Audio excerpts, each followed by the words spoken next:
ইরানের এক মিসাইলে কি বদলে যেতে পারে যুদ্ধের সমীকরণ? ইরানের সামরিক শক্তিতে নতুন এক যুগের সূচনা করেছে খোরামশার-4 বা খাইবার ব্যালিস্টিক ক্ষেপণাস্ত্র। দেশটির ইসলামী বিপ্লবী গার্ড বাহিনী আইআরজিসি সম্প্রতি তাদের গোপন ভূগর্ভস্থ ক্ষেপণাস্ত্র নগরী থেকে এই অস্ত্রের প্রদর্শনী করার পর মধ্যপ্রাচ্যের ভূ রাজনৈতিক ও সামরিক অঙ্গনে নতুন করে উত্তেজনা আলোচনা শুরু হয়েছে। বিশ্লেষকদের মতে খোরামশার-4 কেবল আরেকটি ক্ষেপণাস্ত্র নয়, এটি ইরানের সামরিক কৌশলের এক নতুন স্তরের প্রতিফলন। এই ক্ষেপণাস্ত্রের মাধ্যমে ইরান তার প্রতিরোধ সক্ষমতাকে এমন এক পর্যায়ে নিয়ে গেছে যেখানে আগাম হামলার ঝুঁকি অনেকাংশে নিষ্ক্রিয় হয়ে পড়েছে। মাটির গভীরে সুরক্ষিত অবকাঠামো ক্ষেপণাস্ত্রগুলো মোতায়েন থাকায় যে কোনো পরিস্থিতিতে দ্রুত ও কার্যকর পাল্টা আঘাত হানার সক্ষমতা নিশ্চিত করা হয়েছে। ফলে ইরানের বিরুদ্ধে সামরিক অভিযান পরিচালনার আগে প্রতিপক্ষকে এখন বহুগুণ বেশি ঝুঁকি বিবেচনা নিতে হচ্ছে। কারিগরি সক্ষমতার দিক থেকে খোরামশার-4 ইরানের এখন পর্যন্ত অন্যতম শক্তিশালী ব্যালিস্টিক ক্ষেপণাস্ত্র। প্রায় 2000 কিলোমিটার পাল্লার এই অস্ত্রটির সবচেয়ে ভীতিকর দিক হলো এর গতি ও ধ্বংস ক্ষমতা। বায়ুমণ্ডলের বাইরে এর গতি শব্দের গতির প্রায় 16 গুণ এবং বায়ুমণ্ডলে প্রবেশের পর প্রায় 8 গুণ গতিতে এটির লক্ষ্যবস্তুর দিকে ছুটে যায়। উৎক্ষেপণে মাত্র 10 থেকে 12 মিনিটের মধ্যেই এটি নির্ধারিত লক্ষ্যে পৌঁছাতে সক্ষম, যা প্রতিপক্ষের আকাশ প্রতিরক্ষা ব্যবস্থার জন্য প্রতিক্রিয়া জানানোর সময় প্রায় শূন্যে নামিয়ে আনে। এই ক্ষেপণাস্ত্রের 1500 কেজি ওজনের ওয়ারহেড ইরানের ক্ষেপণাস্ত্র ভান্ডারের মধ্যে সবচেয়ে ভারী ও বিধ্বংসী হিসেবে বিবেচিত। আধুনিক আরবাদ ইঞ্জিন এবং জ্বালানি ট্যাঙ্কের ভেতরে ইঞ্জিন স্থাপনের বিশেষ নকশা ক্ষেপণাস্ত্রটির দৈর্ঘ্য কমিয়ে স্থায়িত্ব ও নির্ভুলতা বাড়িয়েছে। খোরামশার-4 এর সবচেয়ে বৈপ্লবিক দিক হলো এর ম্যানুভারেবল রি-এন্ট্রি ভেহিকল এমএআরভি প্রযুক্তি। বায়ুমণ্ডলে প্রবেশের শেষ পর্যায়ে ক্ষেপণাস্ত্রটি নিজস্ব গতিপথ পরিবর্তন করতে পারে এবং 8টি ক্ষুদ্র ইঞ্জিনের মাধ্যমে স্থিতিশীলতা বজায় রাখে। চূড়ান্ত পর্যায়ে এটি কোনো ইলেকট্রনিক গাইডেন্সের উপর নির্ভর করে না, ফলে শত্রুপক্ষের ইলেকট্রনিক জ্যামিং বা ওয়ারফেয়ার ব্যবস্থাও একে বিভ্রান্ত করতে পারে না। প্রচলিত ডানা বা ফিন বাদ দিয়ে থ্রাস্ট ভেক্টর কন্ট্রোল ব্যবহারের ফলে এর রাডার সিগনেচারও উল্লেখযোগ্যভাবে কমে গেছে। ফলে রাডারে শনাক্ত করা কঠিন হয়ে পড়ে।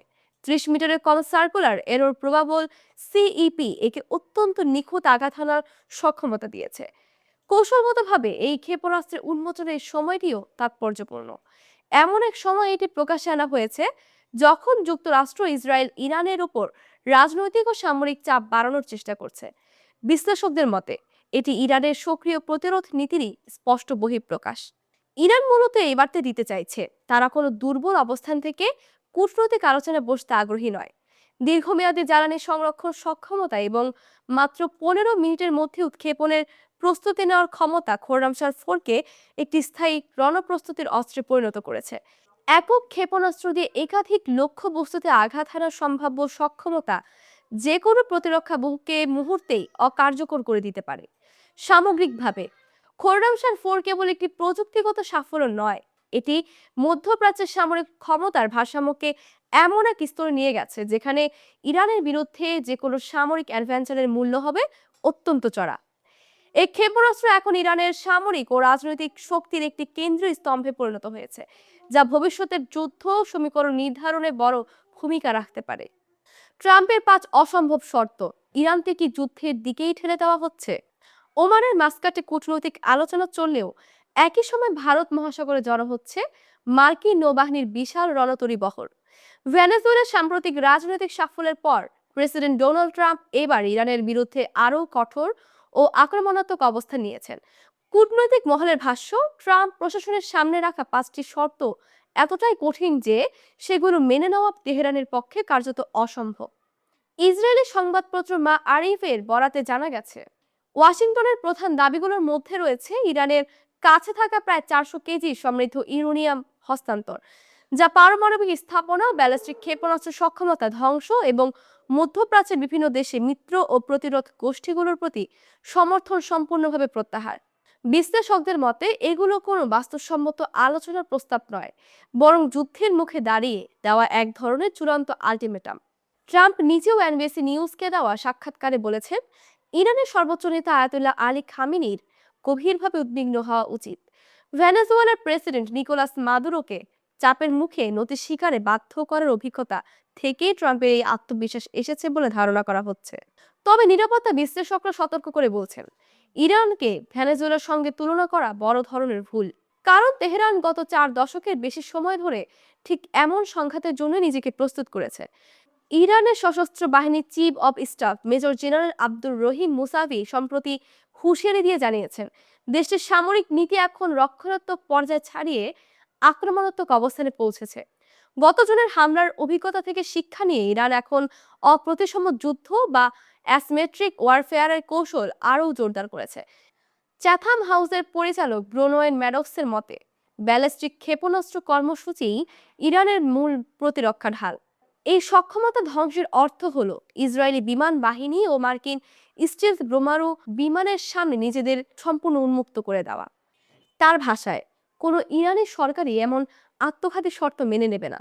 এদিকে ইসরায়েলের প্রধানমন্ত্রী বেনিয়ামিন নেতানিয়াহু ও তার মন্ত্রিসভার সদস্যরা এই কূটনৈতিক প্রচেষ্টার কার্যকারিতা নিয়ে গভীর সন্দেহ প্রকাশ করেছেন।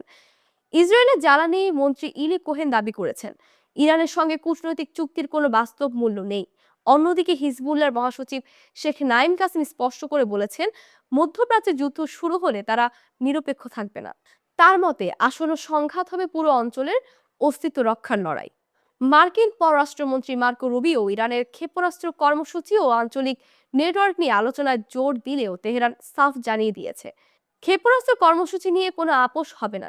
যদিও ইউরেনিয়াম সমৃদ্ধকরণ 3.67% নামিয়ে আনার বিষয়ে সীমিত নমনীয়তার ইঙ্গিত দিয়েছে ইরান, তবে সামরিক সক্ষমতা ধ্বংসের প্রশ্নে তারা এক চুলও সরবে না। হোয়াইট হাউসও স্বীকার করেছে, এই আলোচনা সফল হওয়ার ব্যাপারে তারা আশাবাদী নয়। আঞ্চলিক মিত্রদের চাপেই মূলত আলোচনার টেবিলে বসেছে ওয়াশিংটন। বর্তমান পরিস্থিতিতে বড় কোনো কূটনৈতিক সমঝোতা না হলে সামরিক সংঘাতই শেষ পরিণতি হতে পারে বলে মনে করছেন পর্যবেক্ষকরা।